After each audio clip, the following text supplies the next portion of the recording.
कहना है कि चट्टानों की चट्टानी बन सकती है, मौजों की रवानी बन सकती है। Oh my God. चट्टानों की चट्टानी बन सकती है और मौजों की रवानी बन सकती हैं। अच्छा। और जिद पे आ जाएंगे हिंदुस्तान की महिलाएं ना, तो झांसी की रानी फिर से बन सकती तो है। सुनिए मेरी बात। ये लोग झांसी की रानी है तो हमरो सब महाराणा प्रताप है। खाली तलवारें घर पे भूल के आया है सबको। एक मिनट देखा, बंटवारा मत करा। बिना पति पत्नी के, बिना माई बाबू के घर ना चलेला। देखे ऐसे बढ़िया के बंटवारा मत करा। एक बार जयकारा लगवा लीजिए आप। सबका जयकारा, सब लोग जयकारा लगाएंगे। पुरुष एको को नहीं उठाएगा, नहीं तो सबको महिला में बैठा दो।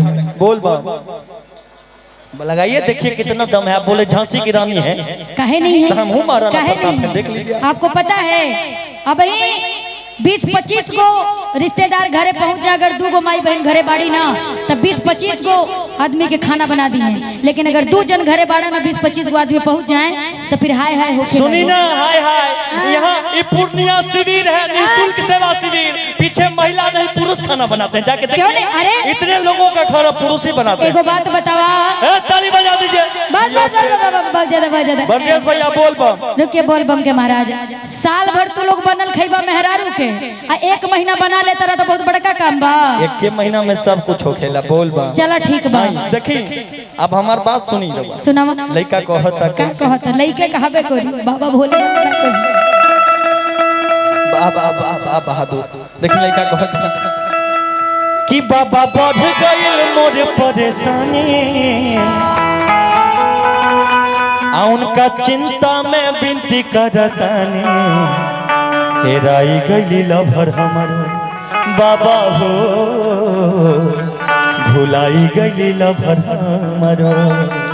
लड़का कहता कि बाबा बढ़ गइल मोर परेशानी, उनका चिंता में विनती करतानी, हेराई गइली लभर हमर, गला में भुलाई गइली लभर हमर बाबा हो, हेराई गइली लभर हमर, गला में भुलाई गइली लभर हमर बाबा। बढ़ गइल मोर परेशानी, उनका चिंता में विनती करतानी, हेराई गइली लभर हमर बाबा हो, हेराई गइले धनिया हमरो, हेराई गइले धनिया हमरो बाबा हो, हेराई गइले धनिया हमरो।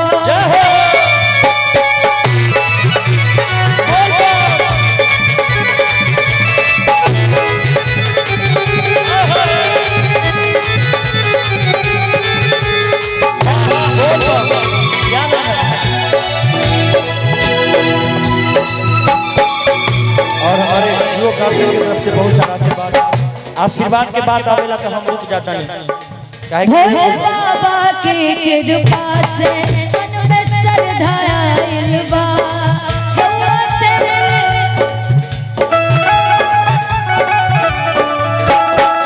भोले बाबा के कृपा से हमरो श्रद्धा आइल बा। बाबा नगरिया जाइब बोल बम बोल बम बोल आइल बा। सब गेरुआ रंग में रंगाई, हाथ छूटल तो फेर ना धराई, कि सब गेरुआ रंग में रंगाई, आ हाथ छूटल तो फेर न धराई, हेराई गइली लभर हमर बाबा हो, भुलाई गइली लभर हमर, हेराई गइली लभर हमर बाबा हो, भुलाई गइली लभर हमर बाबा। बढ़ गइल मोर परेशानी, उनका चिंता में विनती करतानी, हेराई गइली लभर हमर, गला में भुलाई गइली लभर हमर।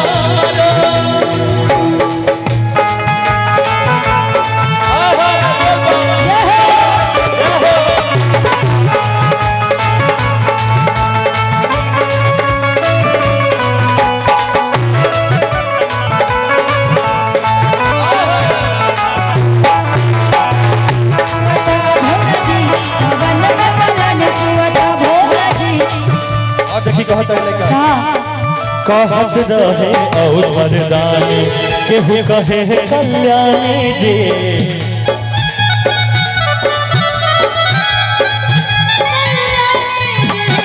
सबके लजिया रउआ बचैनी, हमारा बेर कहाँ पानी जी। जिया रउआ बचैनी, जोड़िया के लजिया बचाई हाथ छूटल तो फिर न धराई। देखिए सारे भाई खाते कि एह जोड़िया के लजिया बचाई अरवा दुनिया के करी न भलाई राई भुलाई गइल भर हमरो बाबा हो राई गइल भर हमरो मेला में भुलाई गइल भर हमरो बाबा हो गइल मोर परेशानी इनका चिंता में वृद्धि करत राई गइल भर हमरो मेला में भुलाई गइल भर हमरो।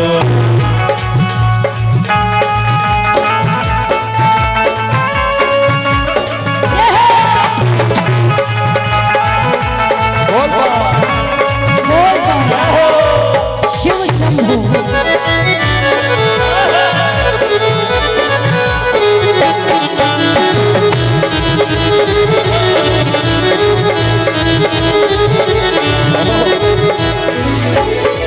पर शंकर करे बाबा रवत बहुते गोहार जी मिट्टू शंकर करे बाबा रवत बहुते प्यार जी।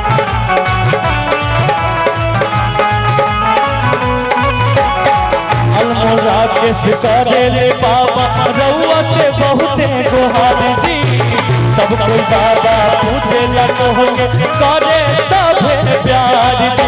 शिव कृष्णा भजन सुनाई रवा लोग के गा के सुनाई